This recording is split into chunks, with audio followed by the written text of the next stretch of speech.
June 11th, 2022, Rotoball Patch Compound. Been a busy go at it since the last time we spoke.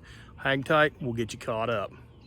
Starting up here at the stop sign patch, boy, she looks different. So what we've done here, obviously, is we have the wind fence up, which is your normal landscaping fabric, hooked to T-posts, and I have a 1x2 that I cut a groove in to fit over top of the areas of the T-post. I'm gonna staple that bad boy in place and zip ties, just anything to hold it and make it a little bit taut. We have electric as well. As you can see, we're running off of solar, and you can see a 40% 20 foot by 20 foot shade fabric over top of this plant. Speaking of the plant, the clone, she's kicking booty and taking names. I'm gonna undo my fence here, easy access. 1, 2, just open her one up. Check out this plant, fellas and ladies. We're starting to get some secondary action, which is nice.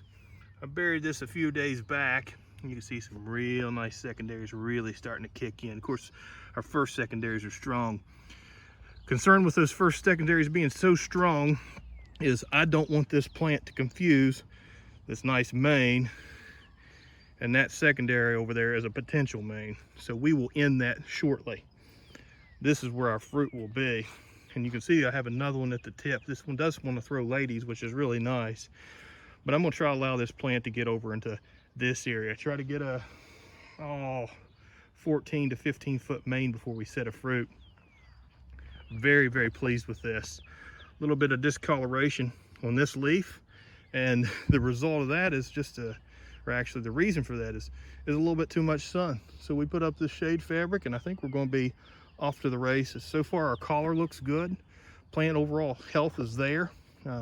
One thing I'm going to have to be careful with is watering. Shade fabric is completely new to me, so we'll see how this plays out.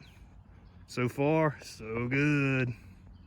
Standing on the patio, looking at the patio tomato, which is the 8.36 Strickler. We have some regular blossoms, just singles.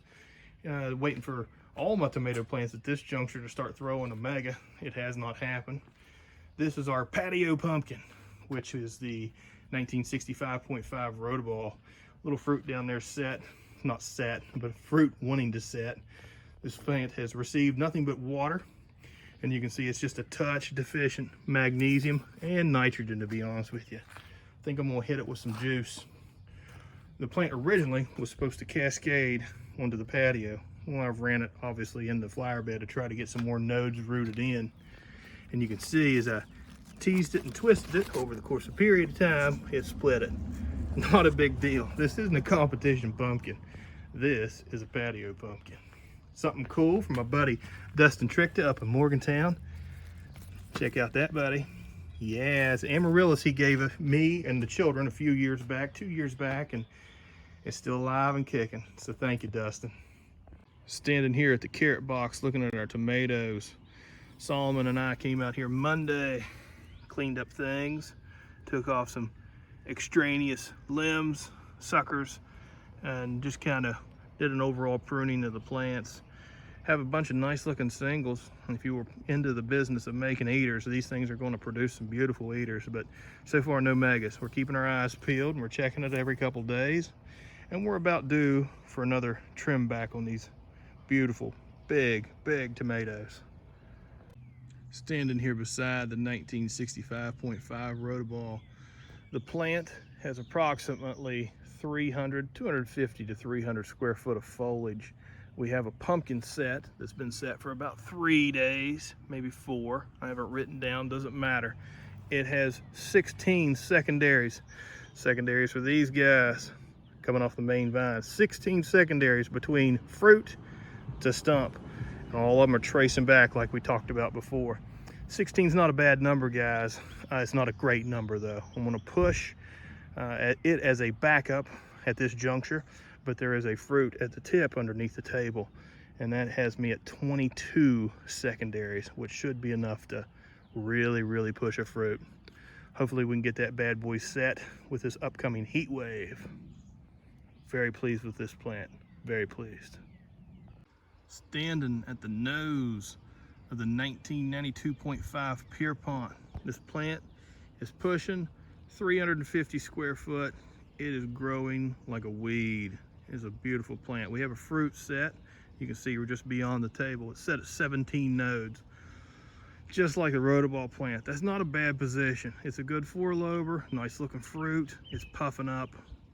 Any other time, it'd be a great keeper. I have another pumpkin we pollinated today on June 11th right here, and this is another four-lober, and it sets at 21 nodes.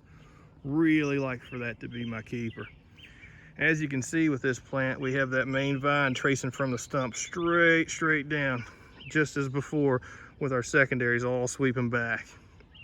Once we get to this point, you can see that main vine takes a big U-turn, and that just allows for that pumpkin to kind of have a spot to set. And I'll use the main vine as almost a secondary that'll kind of come off and will fill in this area I'm standing at right now. This plant's big. This is about as big as I've had at this point. I think my 1501 Vanderwellen was about this size, but it wasn't as aggressive, if that makes sense. Collar's still spot on.